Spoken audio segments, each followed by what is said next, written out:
Amidst the snow-laden forests of Ravnfjord, a wounded Shieldmaiden lies forgotten on blood-soaked ground, her once-feared battle skills useless against the treachery that left her for dead. The warriors who abandoned her never realized that the silent, scarred hermit watching from the ridge was once Grimolf the Bloodaxe, the most feared berserker the northern realms had ever known. They're about to learn that some warriors never lose their fury. They just find better reasons to unleash. Yet before we journey back to that fateful day, tell us where you're watching from. If this tale of betrayal and honor touches your spirit, make sure you're subscribed, because tomorrow I've saved an epic saga of vengeance that will make your blood run cold. The winter winds howled through Ravnfjord like the cries of forgotten ghosts, a small settlement nestled between ancient pine forests and the steel-grey waters of the northern sea. Every morning, as the weak winter sun struggled to climb above the jagged mountains, a solitary figure would emerge from a humble dwelling at the village edge, shoulders hunched against the bitter cold, face half hidden beneath a hood lined with wolf fur. To the villagers of Ravnfjord, he was simply the Hermit, a man of few words who traded exquisitely carved wooden figures for supplies at Helga's trading post each fortnight. His massive hands, covered in old scars and burn marks, worked with surprising delicacy as they transformed blocks of pine and oak into wolves, bears, and ravens of remarkable detail. When children approached him, curious about his work, he would silently offer them small wooden animals, but never speak, the deep scar across his throat telling a story his voice could not.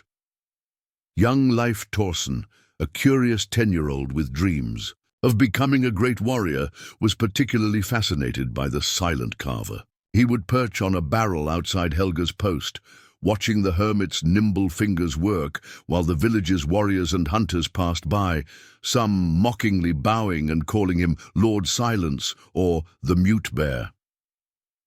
The hermit never acknowledged their taunts, his deep-set eyes focused only on his carving knife and the wood taking shape beneath it. What Leif didn't know, what none in Ravnfjord knew, was that those scarred hands had once wielded a massive battle axe rather than a carving knife, that the silent man who now crafted delicate wooden animals had once been Grimolf the Bloodaxe, the most feared berserker in Jarl Eirik elite guard. The same berserker who had disappeared 5 winters ago after the bloody siege of Helgafell, presumed dead after his entire unit was ambushed in the mountain pass.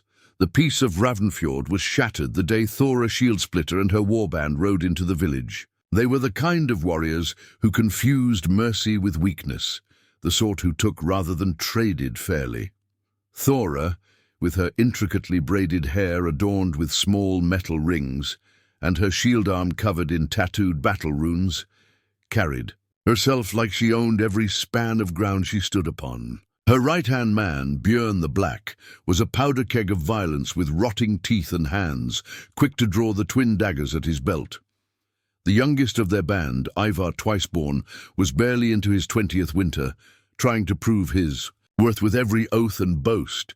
It didn't take long for them to notice the silent hermit at Helga's trading post. To them, he was the perfect target. Someone who couldn't defend himself with words, someone who'd lived long enough to acquire a few trinkets worth taking. They didn't know about the carefully maintained battle axe hidden beneath the floorboards of his modest hut, or that his apparent clumsiness masked the deadly grace that had once made him the most feared warrior in 3 kingdoms. The first confrontation came on a Woden's Day at the trading post. Thora and her warband had spent the previous night drinking heavily in the mead hall, and their mood was foul from losing several wages of strength to the local blacksmith. They surrounded the hermit as he was carefully wrapping his wooden carvings in soft cloth before placing them in his worn leather satchel. "Well, look what we have here," Thora drawled, her breath visible in the cold air as she spoke. "The village's official wood whittler. Must be really important work you're doing there, old bear." The hermit's eyes, still sharp despite the scars, around them took in every detail. The way Thora's hand rested near her sword, how Björn positioned himself to block the door, and how young Ivar's hand fidgeted nervously with his axe handle. He said nothing, just continued wrapping his carvings. "Are you deaf as well as mute?" Björn stepped closer, his fur boots crunching on the packed snow floor. "The shield splitter is speaking to you." "He hears just fine," Helga interjected from behind her trading counter, her voice carrying the authority of a woman who had buried 3 husbands and raised 5 sons. "And he sees just fine too. Best leave him be. He trades fair and bothers none." "I see a man who should show proper respect." "When warriors enter a room," Thora replied, her hand now resting openly on her sword hilt. "In my father's hall, even the mute knew to bow their heads when their betters arrived." Young Leif watched the scene unfold from his hiding place behind a stack of dried fish. His friend Astrid, the blacksmith's daughter, had ducked beneath a nearby table, her eyes wide with concern. They had both grown fond of the silent carver and his small wooden gifts. Jarl Sigurd Ironside observed from across the village square, his hand instinctively moving to his own weapon. He was one of the few who suspected there was more to the hermit than met the eye, having once noticed how the man's scarred hands had moved with lightning reflexes to catch a falling timber that would have crushed a playing child.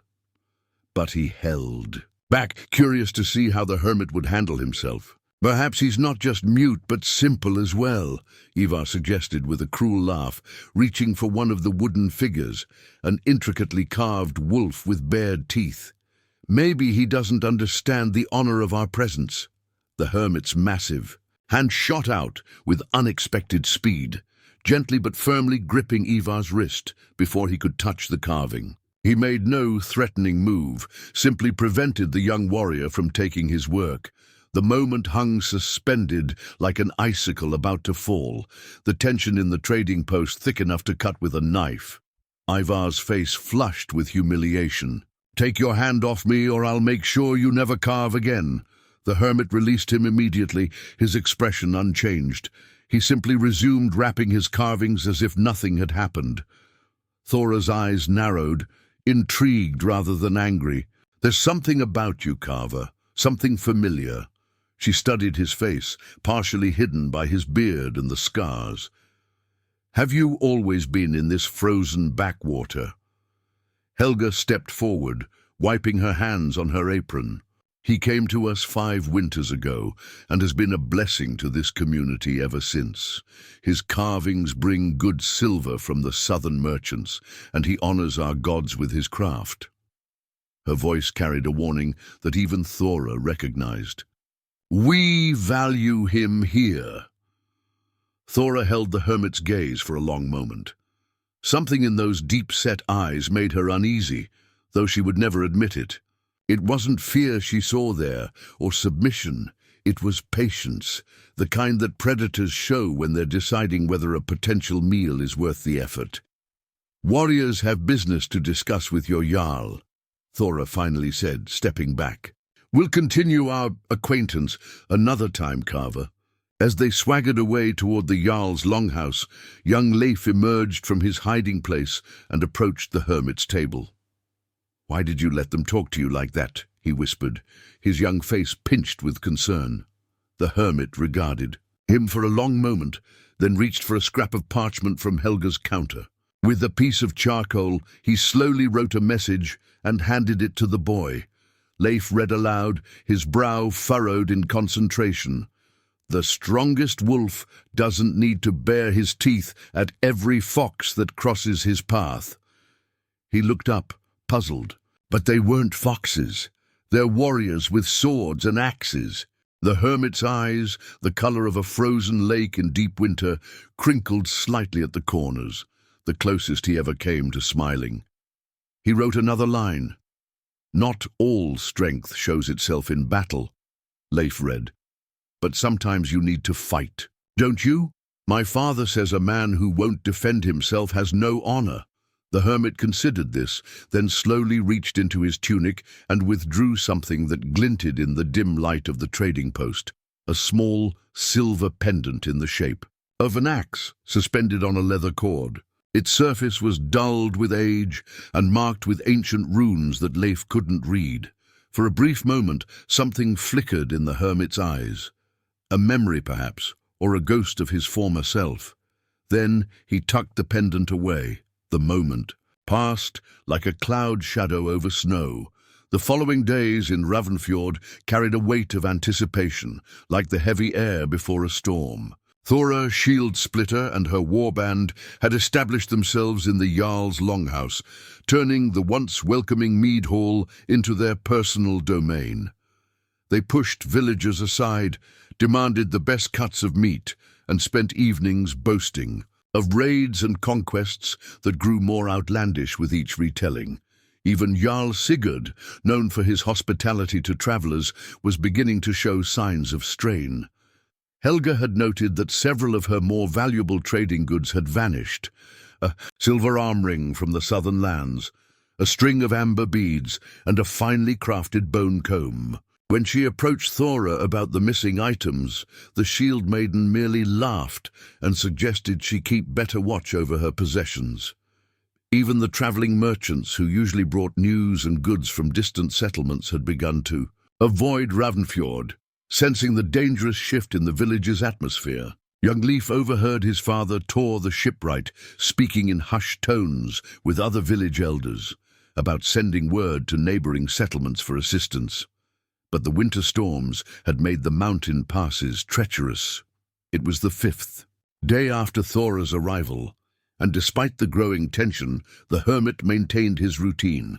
He made his way down the snowy path toward the village center, his gait slow but deliberate. The morning light cast long shadows behind him, and those who knew him well might have noticed he carried a slightly heavier satchel than usual. As he walked, he passed the smithy where Gunnar Ironhand was stoking his forge, pretending not to notice the 3 warriors watching from the mead hall's porch. Gunnar's daughter Astrid ran out to meet the hermit, carrying a small bundle wrapped in cloth. "Mother baked honey cakes," she said, offering the bundle. "She said to bring you some, and to tell you that Thora's been asking questions about you, about where you came from." Her young voice carried a note of warning. The hermit inclined, his head in thanks, taking the bundle and placing it carefully in his satchel. He patted Astrid's head gently before continuing toward Helga's trading post. As he approached, he noticed the door standing partially open despite the bitter cold.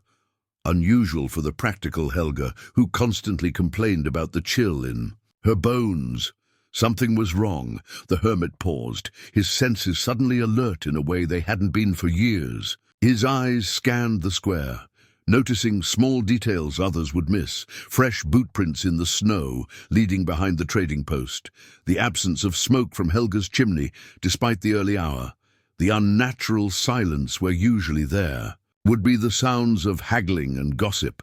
Young Leif appeared at his side, his breath forming clouds in the cold air. "They took her," he whispered urgently. Björn and Ivar dragged Helga to the old storage hut by the shore. They said she was hiding silver from them. Father went to fetch the Jarl, but Thora's keeping him occupied with talk of alliances. The hermit's face remained impassive, but something changed in his stance. A subtle shift that made him seem larger somehow, more present. He placed a hand on Leif's shoulder and guided the boy toward the blacksmith's home, his message clear: stay away.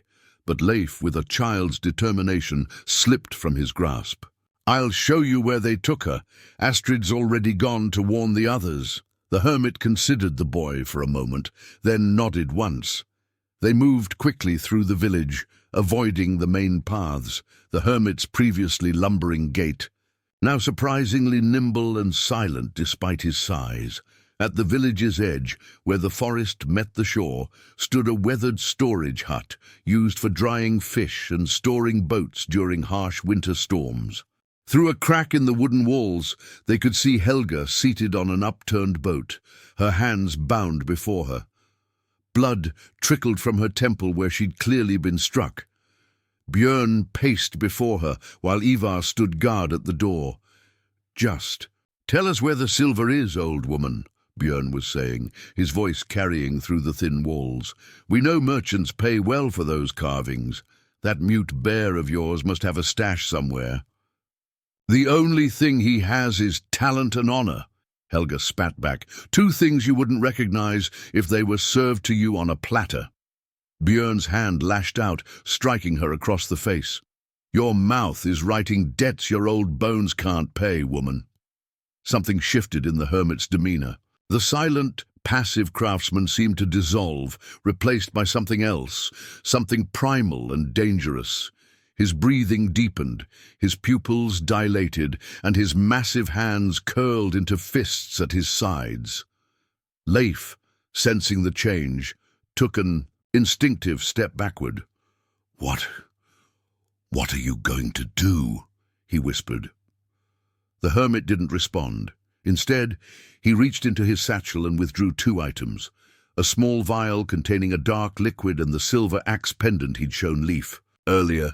In practiced movements that spoke of years of ritual, he uncorked the vial with his teeth and swallowed its contents in a single gulp.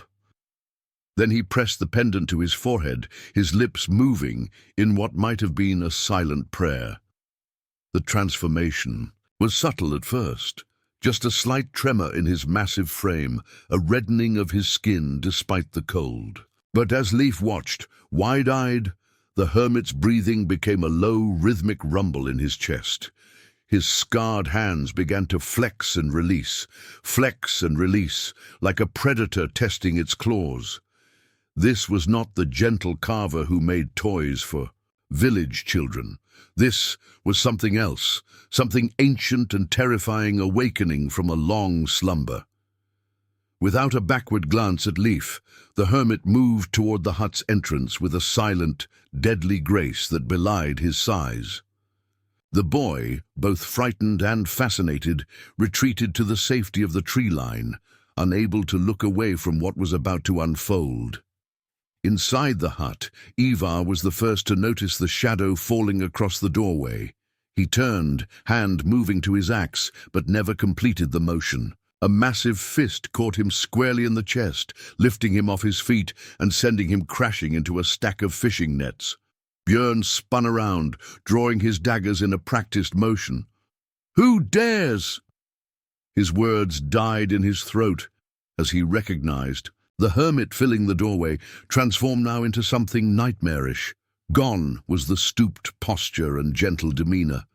In their place stood a warrior, in the grip of battle fury, eyes wild and unseeing, mouth open in a silent roar of rage. This was not a man but a force of nature, a storm clothed in human flesh. Björn, to his credit, did not hesitate. He lunged forward, daggers flashing in the dim light of the hut. "I knew there was something wrong with you, mute. Now I'll finish what someone else started with your throat." His attack was swift and would have killed most men, but the hermit, no, the Berserker, moved with unnatural speed, catching Björn's wrist and twisting until bones cracked like kindling. The dagger clattered to the ground as Björn howled in pain and surprise. The storage hut erupted into chaos as Björn staggered backward, clutching his shattered wrist. His second dagger slashed wildly, meeting only air as the Berserker sidestepped with the fluid grace of a predator. In the cramped confines of the hut, the hermit seemed impossibly large, his presence filling every corner with menace. Ivar, tangled in fishing nets, struggled to free himself. "Björn, what's happening?" His young voice cracked with fear as he finally glimpsed the transformed hermit. Helga sat frozen on the upturned boat, her eyes wide with astonishment. In all the years the silent man had dwelled near their village, she had never suspected this power lurking beneath his gentle exterior. The legends of berserkers were told in whispers around winter fires, warriors who transformed into beasts in battle, feeling no pain, stopping for neither weapon nor wound, until their enemies lay broken before them. Björn lunged again, desperation making him reckless. "Die, you mute monster!" The hermit caught the second dagger with his bare hand, the blade slicing into his palm, yet drawing no reaction. Blood dripped between his fingers as he closed his fist. snapping the steel as if it were brittle ice. With his other hand, he seized Björn by the throat and lifted him until his feet dangled above the packed earth floor. Outside, Leif watched in terrified fascination through the crack in the wall. The gentle carver who had gifted him wooden animals was gone. In his place stood a creature of legend, the embodiment of battle fury that his father had described in tales of ancient wars. The berserker's grip tightened on Björn's throat, the warrior's face purpling as he clawed uselessly at the massive arm, holding him aloft. Death was moments away when Helga's voice cut through the tension. "Stop! Not like this!" She struggled against her bonds, leaning forward. "This is not who you chose to be." Something flickered across the berserker's face. Recognition, perhaps, or memory. The hand around Björn's throat loosened just enough to allow the man a rattling gasp of air. Ivar had finally freed himself from the nets and reached for his axe with trembling hands. The berserker's head snapped toward the movement, nostrils flaring like a wolf scenting fear. Without releasing Björn, he kicked a nearby barrel with such force that it exploded into staves and fish oil, the debris striking Ivar and sending him sprawling. "He'll kill us," Ivar moaned, struggling to rise from the slick floor. "He's not human." The berserker turned his attention back to Björn, whose struggles were weakening. The warrior's eyes bulged with terror as he stared into the face of certain death. Then, with deliberate slowness, the berserker lowered him to his feet and released his throat. Björn collapsed to his knees, gasping and retching. The berserker stepped back, chest heaving with exertion, or perhaps with the effort of restraint. He moved to Helga, and with surprisingly gentle movements untied her bonds. "Grimolf," she whispered, using a name she had never before spoken to him. "Is it truly you, the berserker from Jarl Eirik's guard?" His eyes, still wild with battle frenzy but now focused, met hers briefly before he turned back to the cowering warriors. With methodical purpose, he gathered their weapons. Björn's remaining dagger, Ivar's axe, a short sword hanging from a peg, and bent each one with his bare hands until the metal was useless. Leif, unable to contain himself, pushed the door wider. You're a berserker, like in the stories." The hermit, Grimolf, turned at the sound of the boy's voice. For a moment, Leif feared he had made a terrible mistake. The battle fury still emanated from the man in waves of heat that were visible even in the cold air. But then Grimolf closed his eyes, his massive chest expanding with a deep breath that he held before slowly releasing. When he opened his eyes again, some of the wildness had receded. He gestured for Leif to stay back, then turned to Helga. Blood still dripped from the cut on his palm, yet he seemed not to notice. With careful movements, he helped the old woman to her feet, his concern evident in every gentle touch. "I'm fine," Helga assured him, though she swayed slightly. "But you, all these years, you were Grimolf the Bloodaxe, the berserker who held the Helgafell pass against 30 men. Grimolf's expression tightened at the name, pain flashing across his features. He reached for his throat, fingers tracing the brutal scar that had taken his voice. "Everyone believed you died with the rest of Eirik's guard," Helga continued. "After the ambush." From the ground, Björn gave a strangled laugh, still clutching his throat where bruises were already forming. "Bloodaxe? This mute bear?" He spat blood onto the floor. "Thora will have your guts for this, old man, berserker or not." Grimolf's posture changed instantly, shoulders squaring as he stepped toward Björn with lethal intent. Helga moved quickly. Between them. "No," she said firmly. "He's beaten. There's no honor in killing a defeated man." Grimolf hesitated, the battle fury visibly warring with respect for Helga's wisdom. Finally, he nodded and turned toward the door, guiding Helga with a protective arm around her shoulders. "This isn't over," Ivar called after them, his youthful bravado returning now that immediate danger had passed. "When Thora hears what you've done, Grimolf paused in the doorway, his massive frame silhouetted against the winter light. He made no gesture, spoke no word, but the promise in his stance was unmistakable. He would be ready. Outside, villagers had begun to gather, drawn by the commotion. They gasped at the sight of Helga's bloodied face, at Grimolf's transformed presence, at the blood still dripping from his clenched fist. "The Hermit attacked Thora's men," someone called out. "They took Helga first," Leif corrected fiercely, pushing to the front of the crowd. "They were hurting her." Jarl Sigurd arrived, his breath clouding in the cold air as he took in the scene.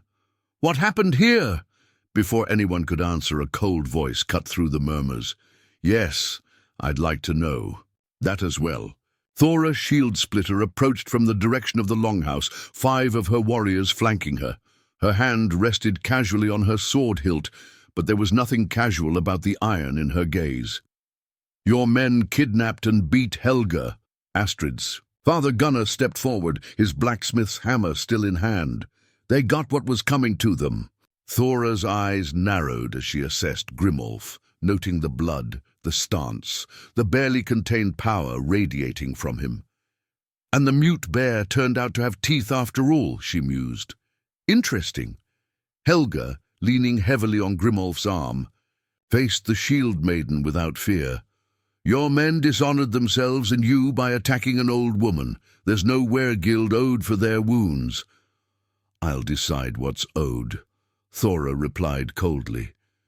She studied Grimolf more carefully, her expression changing as understanding dawned.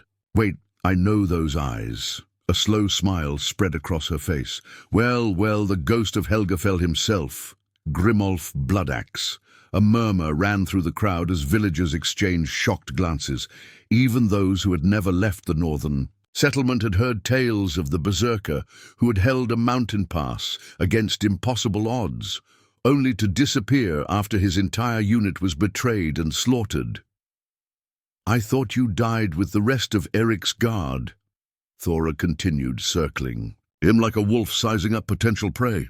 "Or at least that's what everyone was told. How interesting to find you hiding here, playing at being a simple woodcarver." Grimolf remained impassive, but his hand tightened fractionally on Helga's shoulder. "He's no concern of yours, Thora," Jarl Sigurd interjected. "He's under my protection, as are all who dwell in Ravnfjord." Thora's laugh was sharp as a blade. "Protection from a man who couldn't even protect his own warriors." She turned back to Grimolf. "Everyone knows the story.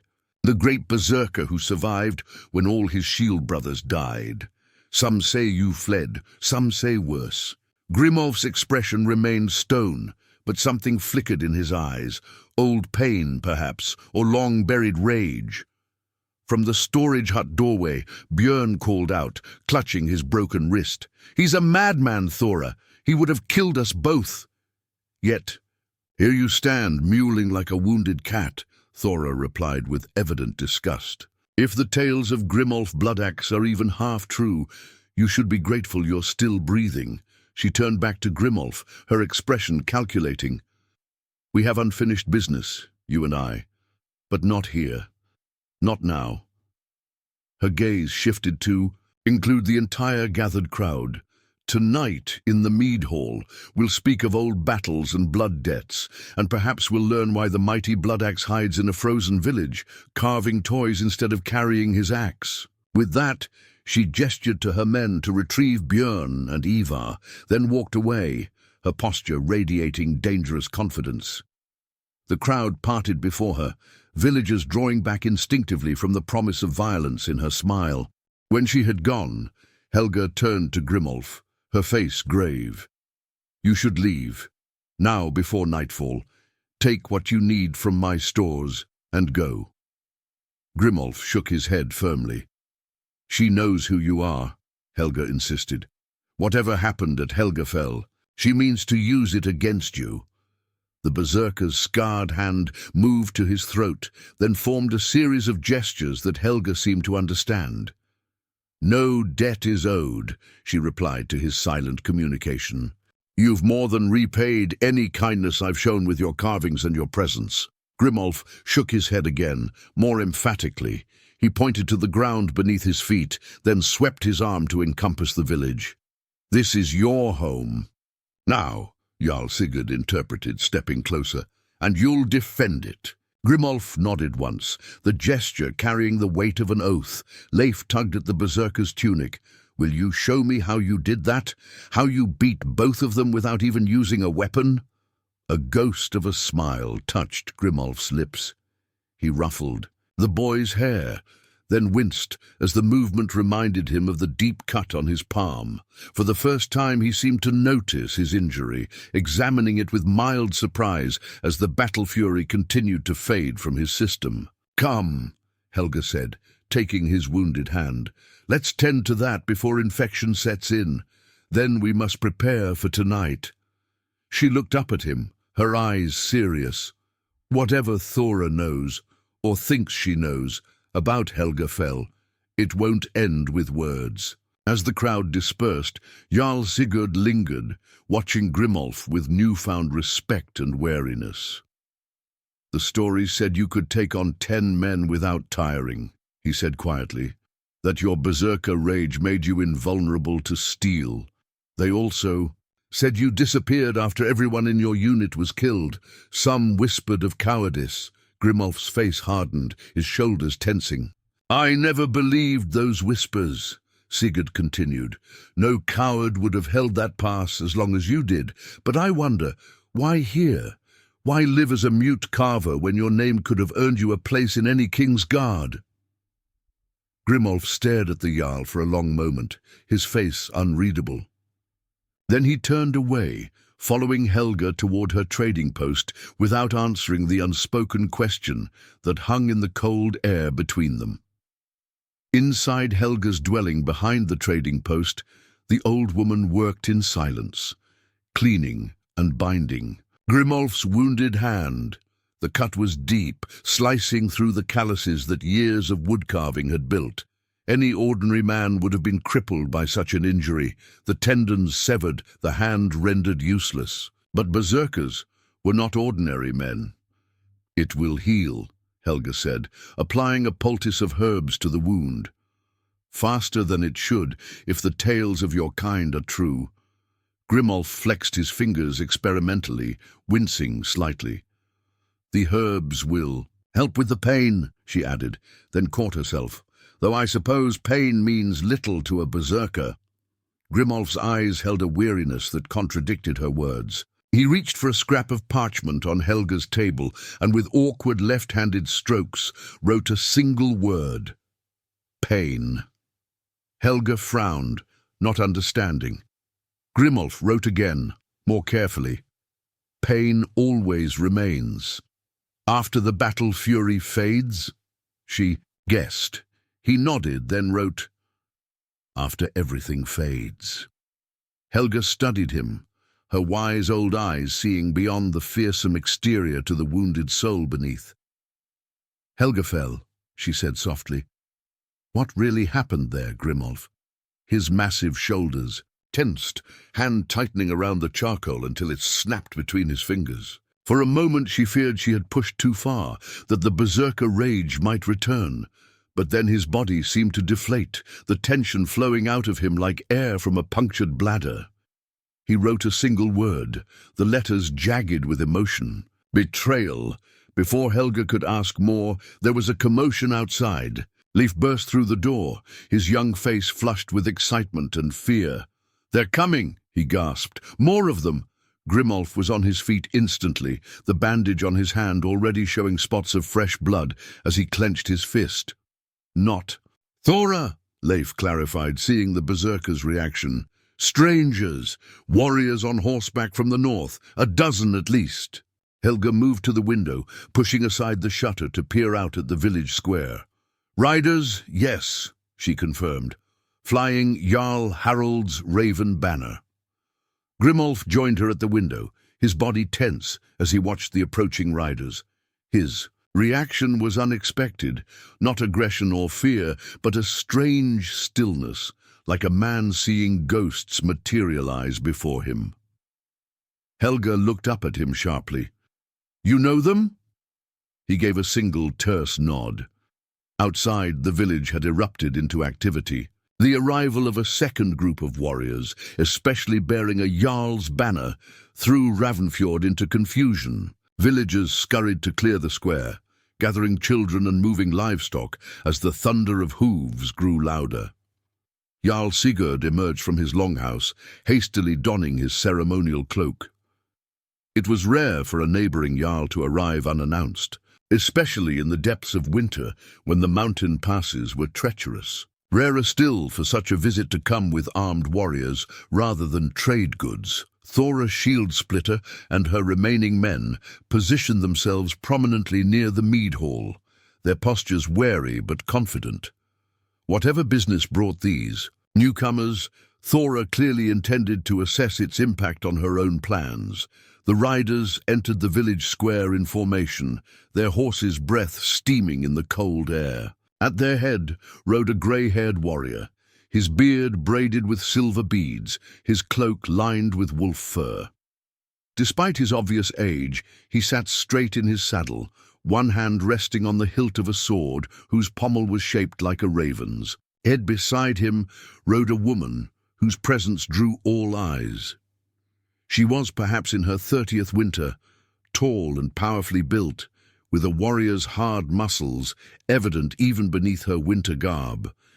Her hair, the color of burnished copper, was partly shaved on one side, the rest woven in complex braids that incorporated small metal discs that caught the light. Her left arm ended in a stump just below the elbow, but this seemed to hinder her not at all as she controlled her horse with her right hand and thighs alone. Most striking, however, was her shield. Slung across her back, its face was painted, with a design of such intricate knotwork that it seemed to writhe and move in the winter light. At its center was the image of a split shield, the symbol of a Shieldmaiden who had survived when her shield had not. "Jarl Harald," Sigurd called. "In formal greeting, Ravnfjord welcomes you, though we had no word of your coming." The grey-haired man inclined his head. "Jarl Sigurd, forgive the lack of formal announcement. Our business required discretion." His gaze swept the gathered villagers, settling briefly on Thora and her men before continuing its search. When his eyes found Helga's dwelling, he stiffened slightly, nudging his horse forward. "We seek a man," he announced, his voice carrying across the square. "A warrior, long thought dead. Word reached us that he might dwell here." From her position at Helga's window, the copper-haired Shieldmaiden spotted Grimolf's massive figure. Her reaction was immediate and visceral, back straightening, eyes widening, her single hand gripping her saddle's edge so tightly that her knuckles whitened. "Grimolf," she breathed. The name carried on the winter air. Grimolf stepped out of Helga's dwelling, moving into the square with the deliberate grace that his true nature could no longer conceal. Gone was the stooped posture of the humble carver. In its place was the warrior of legend, his scarred face lifting to meet the newcomer's gaze, without fear or shame. The copper-haired Shieldmaiden dismounted in a fluid motion that spoke of long practice, adapting to her missing limb. She strode forward, stopping a few paces from Grimolf, her eyes drinking in every detail of his face, as though memorizing it anew. 5 years, she said, her voice thick with emotion. 5 years we believed you dead with the others at Helgafell. Grimolf's hand moved to his throat, tracing the scar that had stolen his voice. We found the bodies, she continued. All but yours. Some said you had fled, others that you had been taken. Hakon said you had betrayed us. Her voice hardened on the name. I never believed it. Jarl Harald dismounted more slowly, approaching to stand beside the Shieldmaiden. Freya has not stopped searching, he said, gesturing to the copper-haired woman, even when I commanded it, even when all hope seemed lost. Grimolf's eyes never left Freya's face. His scarred hands formed shapes in the air, a language of gestures that only she seemed to understand. "Yes," she replied to his silent communication. "We know the truth now. About Hakon's treachery. About the ambush."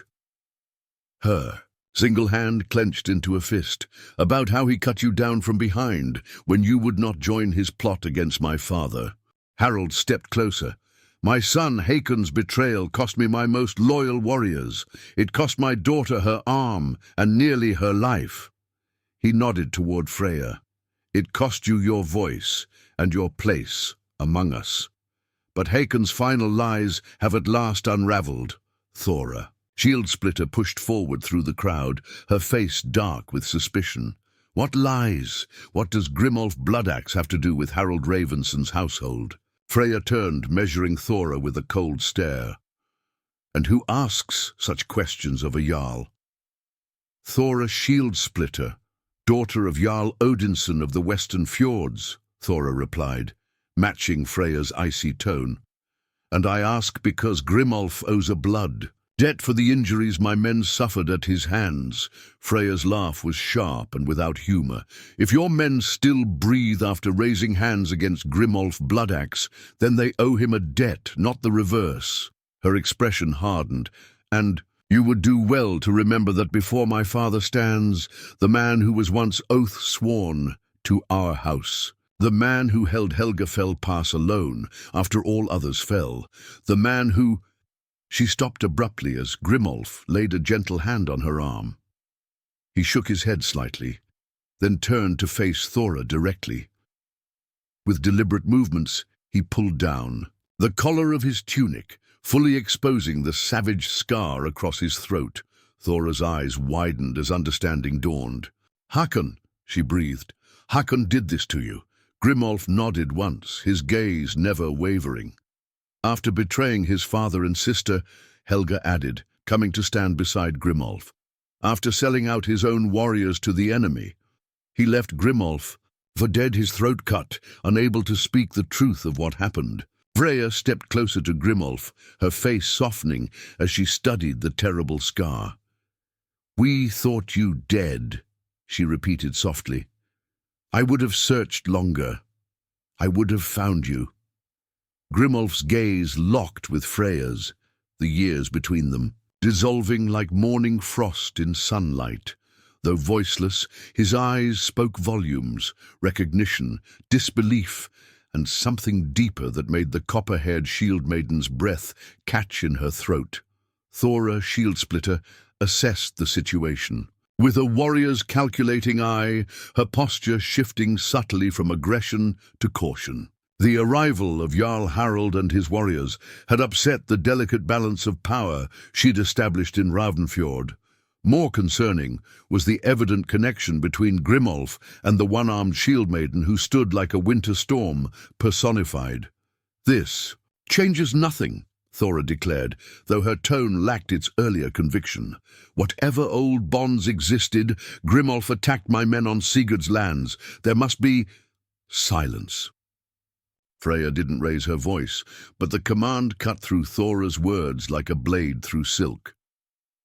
"You speak of blood debts while standing beside men who assaulted an elder." Her single hand gestured toward Helga's bruised face. "Be grateful, Grimolf showed restraint. In my father's lands, your men would already hang from the ash tree for such dishonor." Jarl Harald stepped forward, his weathered face grave. "Thora Shield-splitter, I knew your father when we were both young raiders. He was a man of honor who taught his warriors that strength protects the weak. It does not prey upon them." His gaze swept over Björn and Ivar with undisguised contempt. "He would be ashamed to see his daughter commanding such men." Color flooded Thora's face, but whatever retort she might have made was forestalled by Jarl Sigurd's intervention. "Honored guests, this is no place for such discussions. The day grows cold, and matters of blood and honor deserve the warmth of the mead hall." He gestured toward his longhouse. "Let us adjourn there, where wounds can be tended and words measured with greater care." Harold nodded his agreement, but Freya remained fixed before Grimolf, studying his face as though memorizing it anew. 5 years, she whispered again, low, enough that only he could hear. 5 years I searched the fjords and forests for any sign. I followed every rumor, questioned every traveler. Her voice caught. When they told me to accept your death, I could not. And now, Grimolf scarred, and rose slowly, hovering near her face without touching it, as though she might dissolve at his touch. Then, with deliberate care, he reached for the silver axe pendant hanging at his throat and pressed it into her palm. Freya's fingers closed around it, recognition flooding her features. "You kept it," she breathed. "All this time." A throat cleared. Nearby, Jarl Sigurd stood waiting, his expression carefully neutral. "The hall is being prepared. Your warriors will be fed, and beds arranged." Freya nodded, reluctantly stepping back from Grimolf. "We have much to discuss," she told the silent Berserker. Later, the village of Ravnfjord stirred with nervous energy as 3 separate groups of warriors converged on the mead hall. Villagers whispered behind closed doors, children peered from windows, and the elders gathered in Helga's trading post, debating what these developments might mean for their remote settlement. Young Leif, determined not to miss a moment of unfolding legend, had slipped away from his worried parents and hidden himself behind a stack of mead barrels in the longhouse. From his vantage point, he could observe, without being immediately spotted. The mead hall's central hearth blazed high, casting dancing shadows across the carved wooden pillars that supported the roof. Jarl Sigurd sat in his high seat, his expression grave as he watched the 3 factions arrange themselves around his hall. Thora and her remaining warriors occupied the benches to his left, their postures tense, hands never straying far from weapons. Björn's wrist had been splintered, but his face remained mottled with bruises from Grimolf's grip. Jarl Harald's party claimed the right side of the hall, his warriors arrayed with disciplined precision. Unlike Thora's band, they maintained a formal dignity, accepting the offered mead with proper thanks, observing the courtesy due to a hosting jarl. Grimolf stood apart, his massive frame silhouetted against the hearth fire. He had changed from his simple homespun tunic into clothing more befitting a warrior, a leather jerkin reinforced with iron rings, forearm guards of hardened leather, sturdy boots suitable for both snow and combat. The transformation was striking. Where once had stood a humble woodcarver, now loomed a warrior of legend, his scarred visage highlighted by the flickering flames. Helga had taken a seat near Jarl Sigurd, her bruised face washed clean, but still bearing the marks of Björn's violence. Despite her injuries, she sat straight-backed and proud, her gaze repeatedly drifting to Grimolf with a mixture of concern and newfound respect. Freya approached Grimolf, a wooden cup in her single hand. "Drink," she said, offering it to him. "Not mead, the mixture, for focus." Grimolf accepted the cup, studying its contents briefly before drinking it down in a single swallow. Whatever herb or potion it contained seemed to affect him immediately. His shoulders squared, his breathing deepened, and his eyes, though still alert, lost some of their wildness. "Good," Freya murmured. "The rage must be controlled, directed." She glanced toward Thora's group. "Tonight calls for clear sight, not berserker fury." Jarl Sigurd raised his hand, bringing the murmured conversations to a halt. "We gather under guest right," he announced, his voice carrying the weight of ancient law. "No blood will be shed in this hall while mead is shared. This I decree as Jarl of Ravnfjord." Nods circled the room, even Thora acknowledging the sacred tradition that prevented violence within a hosting jarl's walls. Jarl Harald spoke next, his deep voice resonant in the firelit hall. 5 winters passed at Helgafell Pass. 15 warriors of my household guard were slaughtered in an ambush. Among them was my son Eirik and his sworn shield brothers. The hall fell silent, all eyes now fixed on the grey-haired Jarl. For 5 years we believed all had perished, including Grimolf the Bloodaxe, the Berserker who held the pass alone after his companions fell. Harold's gaze shifted to Grimolf. For 5 years, whispers circulated that Grimolf had fled, that he had betrayed his oath brothers, that he alone had survived through cowardice or treachery. Grimolf's expression remained impassive, but his hands clenched at his sides. "These were lies," Harold continued, "spread by my younger son Hakon, who claimed to have found the massacre site too late to intervene." His voice hardened. 2 moons passed. A dying man confessed to my daughter Freya that it was Hakon himself who had arranged the ambush, who had paid Southland mercenaries to attack his own brother's warband. Gasps and murmurs rippled through the hall, and when Grimolf refused to join his treachery, Freya interjected, stepping forward. "Hakon cut his throat and left him for dead beside our fallen warriors." Leif, from his hiding place, stifled an exclamation of shock. The story unfolding before him surpassed even the most dramatic tales told around winter fires. Jarl Sigurd leaned forward on his high seat. And Hakon? What became of him after his treachery was discovered? Harold's face darkened. "He fled south before we could administer justice. We tracked him through 3 kingdoms, but the trail grew cold at the edge of the western fjords." His gaze shifted meaningfully to Thora, in lands controlled by Jarl Odinson. Thora's shield splitter rose to her feet, her hand instinctively moving to her sword hilt before she caught herself. "Choose your implications carefully, old man. My father harbors no traitors." "Perhaps not knowingly," Freya replied, her tone dangerously soft. "But Hakon was always skilled at weaving falsehoods. He could make himself useful to those who didn't know his true nature." A tense silence fell over the hall. Leif, barely breathing in his hiding place, watched as understanding dawned on multiple faces simultaneously. Even from his limited vantage point, he could see the calculations happening behind Thora's eyes. "You think Hakon is with my father's household," she said finally, a statement rather than a question. "We have reason to believe so," Harold confirmed, "though perhaps under another name, another identity. Hakon was always skilled at reinvention." Thora's laugh held no humor. "And you believe I would know of this, that I would protect my father's killer?"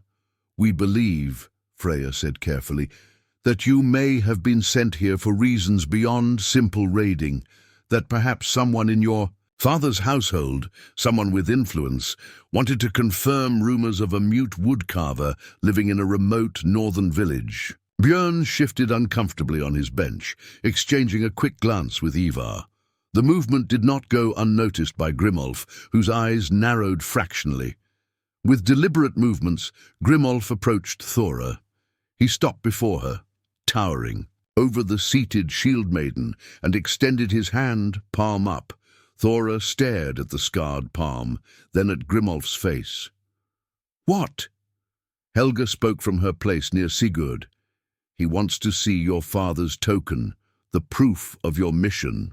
After a moment's hesitation, Thora reached into a pouch at her belt and withdrew a small object, a carved bone seal inlaid with silver, bearing the mark of Jarl Odinson.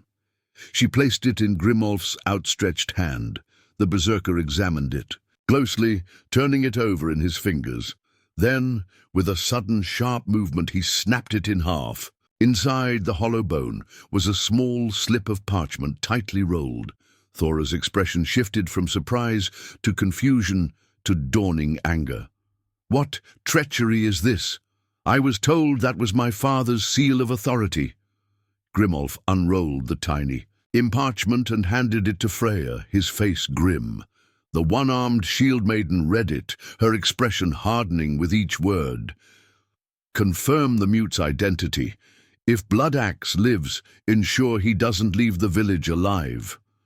She looked up, her eyes cold as midwinter ice. Signed with Hakon's personal mark. Thora rose to her feet, genuine shock evident in her features. That's impossible. My father gave me that seal himself. He sent me north to secure alliances and... Her voice trailed off as realization dawned. The new advisor, the one who appeared after the southern raids. He was always at my father's ear, always... She broke off, rage replacing confusion. I've been used as an assassin without my knowledge. Grimolf nodded once, his expression softening slightly at the genuine outrage in Thora's voice. Hakon always excelled at using others as his instruments, Harold said grimly. It seems he has wormed his way into your father's confidence, as he once did mine.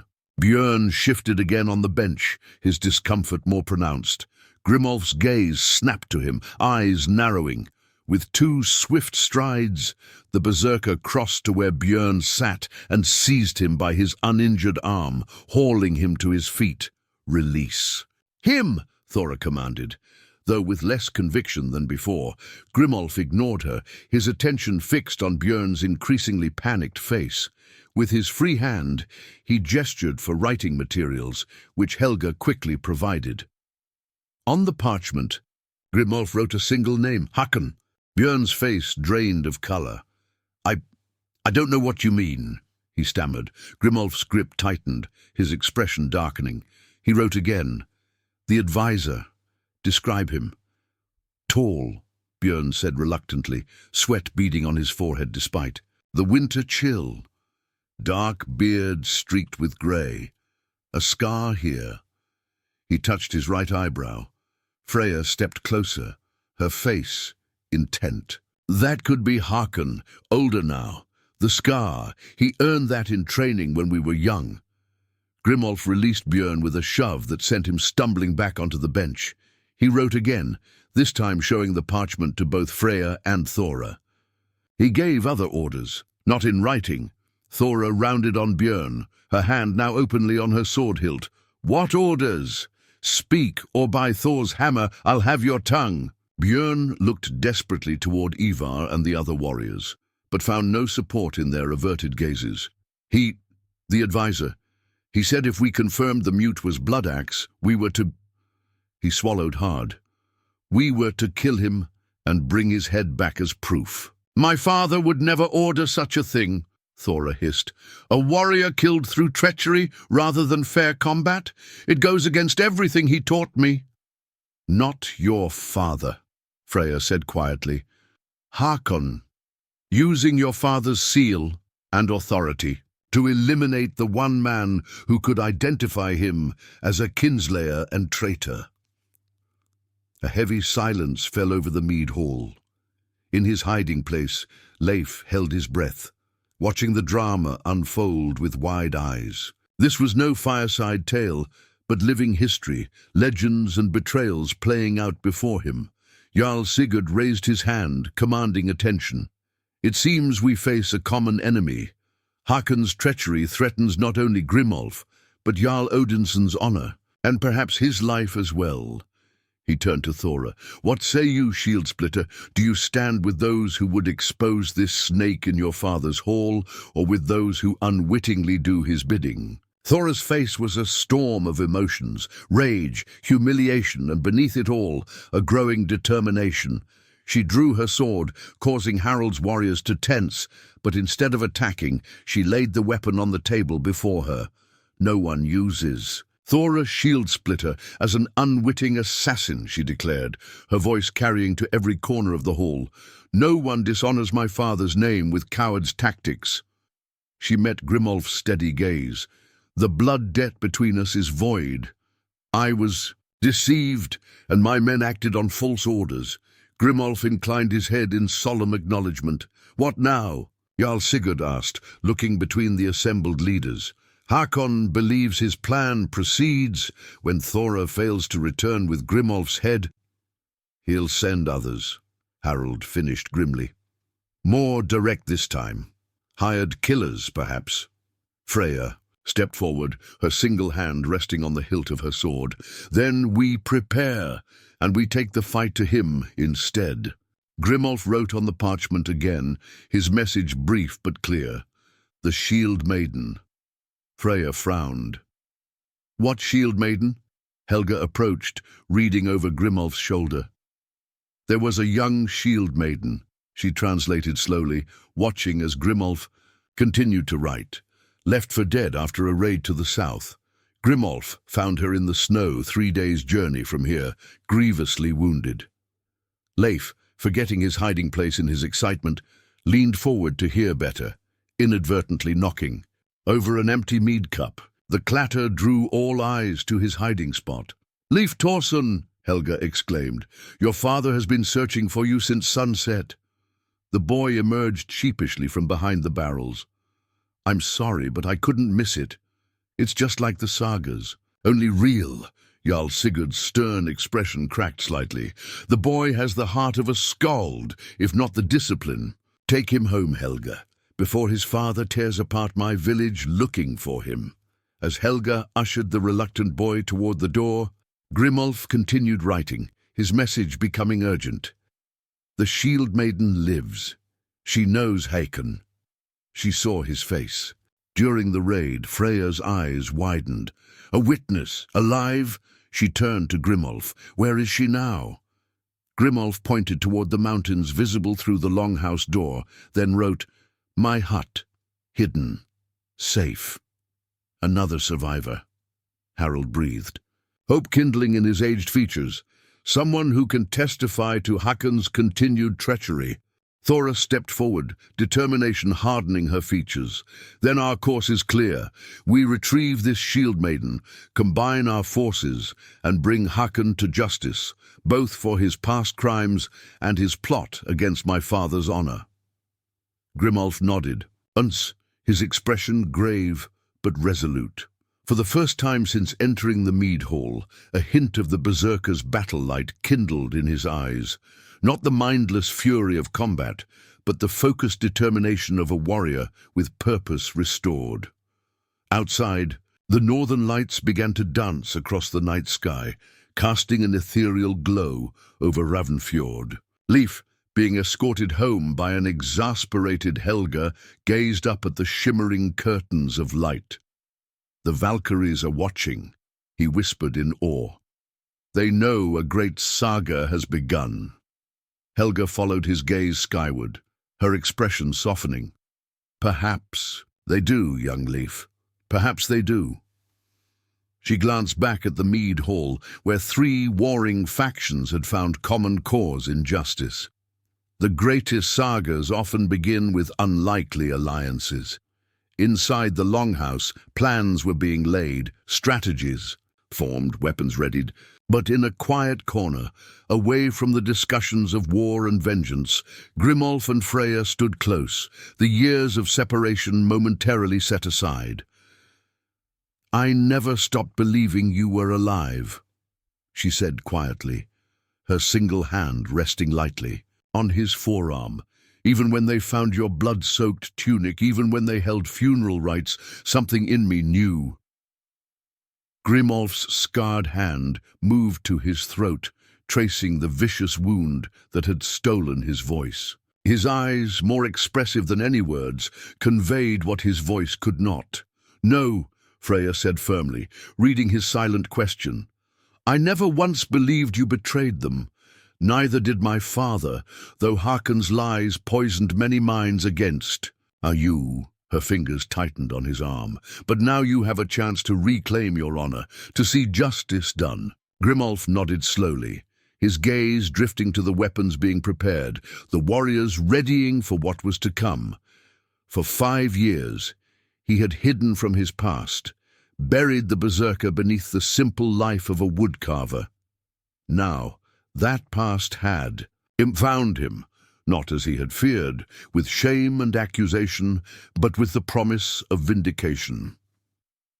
His hand moved again, this time to rest briefly over his heart before extending toward Freya, an old gesture between them, one that needed no voice to convey its meaning.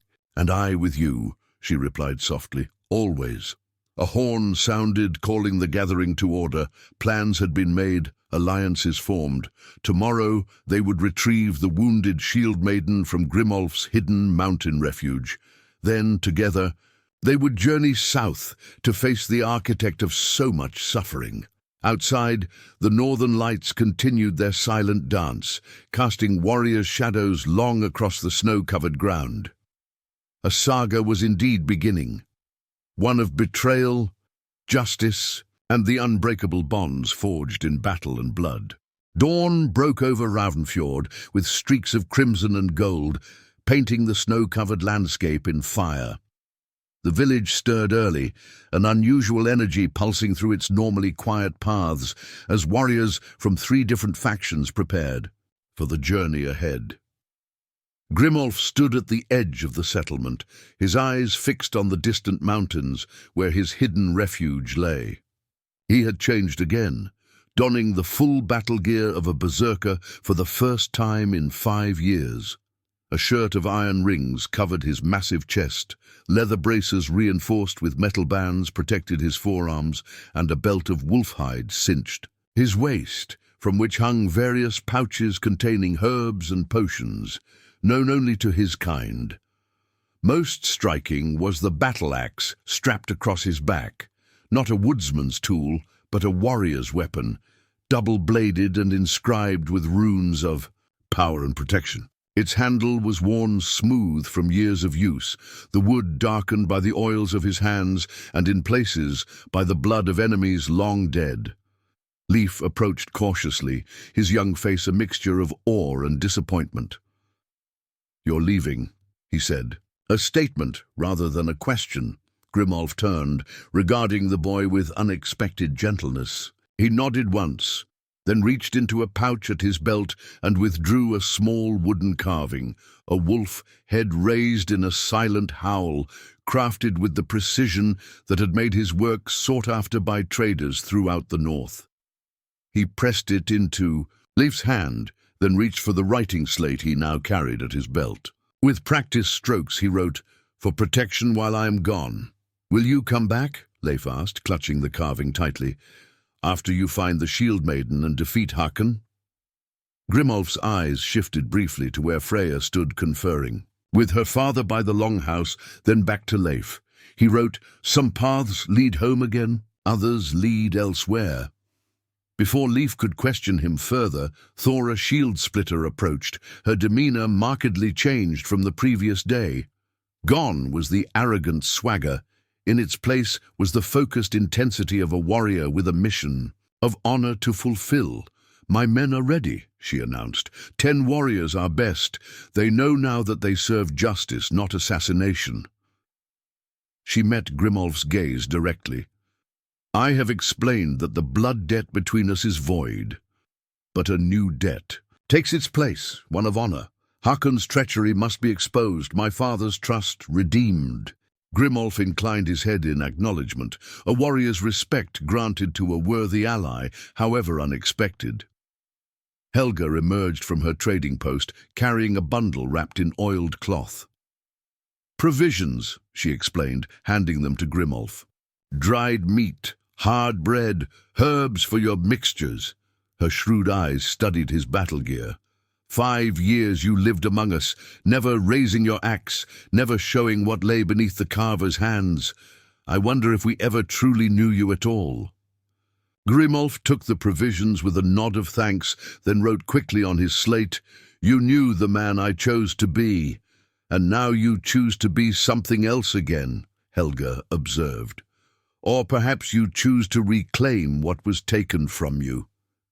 Jarl. Sigurd joined them, accompanied by Freya and Harald. "3 of my warriors will join your party," the host Jarl announced. "Good men who know the mountain paths better than any. They will guide you to Grimolf's refuge and beyond." "The wounded Shieldmaiden," Freya said, addressing Grimolf directly. "How severe are her injuries? Can she travel?" Grimolf considered the question, then wrote, "Arrow wounds. Fever broke 3 nights past. Strong spirit. She will travel if needed. She'll have to, Harold said grimly. We cannot leave her unprotected in the mountains, not with Hakon's reach proving longer than we imagined. A horn sounded from the village edge, the signal that all preparations were complete. 25 warriors had assembled for the journey, 10 of Thora's band, 12 of Harold's, and 3 of Sigurd's guides. With Grimolf, Freya, Thora, and Harold himself, they made a formidable war party. Jarl Sigurd raised his hand in formal farewell. May Thor strengthen your arms, and Odin grant you wisdom. Return with honor, whether in victory or defeat. As the party departed, following Grimolf's lead into the pine forests that bordered Ravnfjord, Leif stood watching until the last warrior disappeared among the trees. In his hand, the wooden wolf seemed to warm, as though infused with some essence of its creator. He'll return, Helga said, coming to stand beside the boy. Men like Grimolf the Bloodaxe don't simply fade into legend twice. The journey into the mountains was arduous, the winter landscape unforgiving. Snow drifted knee-deep in places, and the wind cut through furs and wool like a blade forged of ice. They moved in single file, following the path that Grimolf broke through the drifts, his berserker strength allowing him to forge ahead where others might have faltered.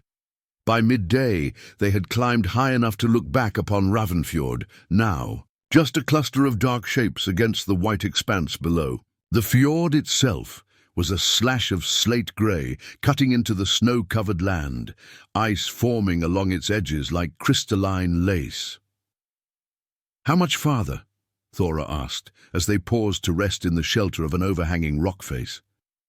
Despite her strength, the Shieldmaiden's breath came in visible puffs, her face reddened by cold and exertion. Grimolf pointed upward to where the pine forest gave way to more rugged terrain. He sketched quickly on his slate. Before nightfall, if we maintain pace, Freya, who had matched Grimolf stride for stride despite her missing arm, studied the terrain ahead.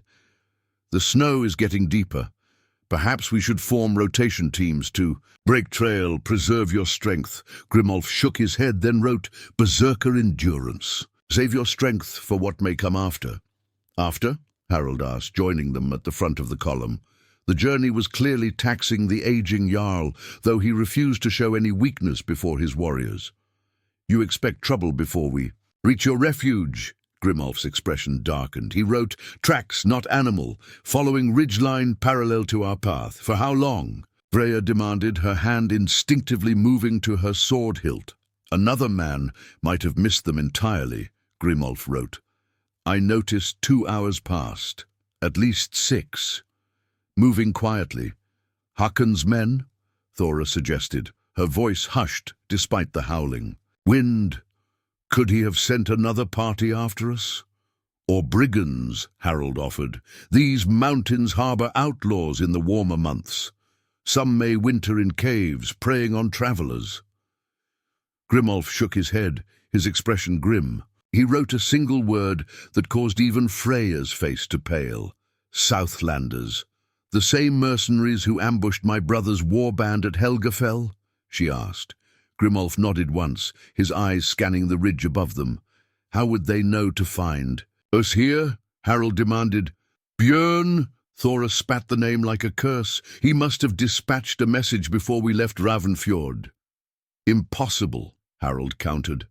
My men watched yours closely after the revelation in the mead hall. Then someone else, Freya suggested. Hakon has clearly woven a wider web than we realized. While they debated, Grimolf had moved slightly away from the group, studying the tracks in the snow with the focus of a hunter reading sign. He returned. Quickly, his writing more urgent. They circle ahead, preparing ambush before we reach the refuge. How many warriors guard your hidden Shieldmaiden? Freya asked.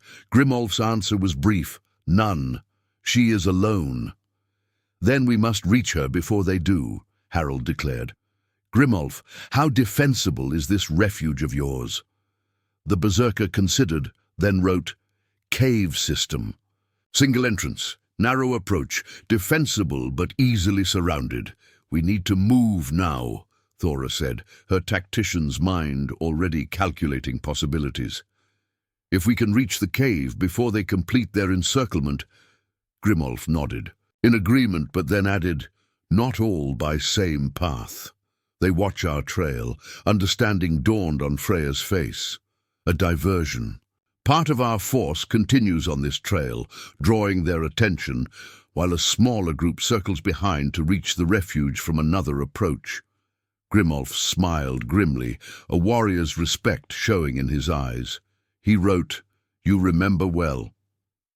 "The tactics we developed together before Helgafell," she confirmed, a shadow crossing her face at the memory. "Who goes with the smaller force?" "You and Grimolf, certainly," Harold said without hesitation. "You know each other's movements in battle, and he knows the hidden approaches to his refuge." He glanced at Thora. "I will lead the main force with Thora as my second. Will make enough noise to draw all eyes our way."